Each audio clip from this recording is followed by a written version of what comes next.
శివా శివా నువ్వు నాకు అందట్లేదు, పువ్వు ఎలా వేయనంది.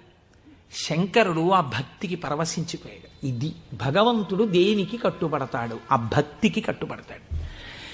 వెంటనే ఇలా ఉన్న శివలింగం ఇలా వంగిపోతే ఆ పిల్లకేం తెలుసు? శివలింగం వంగిపోయింది నా కోసం అన్నది. చిన్నపిల్ల పొంగిపోయి తప్పట్లు కొట్టేసి కాసేపు ఆడేసి 2 పువ్వులు వేసేసి వెళ్ళిపోయింది ఆ పిల్ల.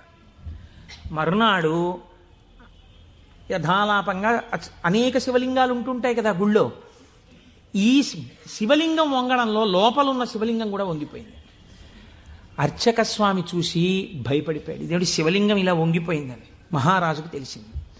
ఇది ఏదో అరిష్టం జరుగుతుంది, శివలింగం వంగింది ఏమిటని భయపడ్డారు. ఈ శివలింగానికి వంపు దిద్దిలా పైకి తీయాలి.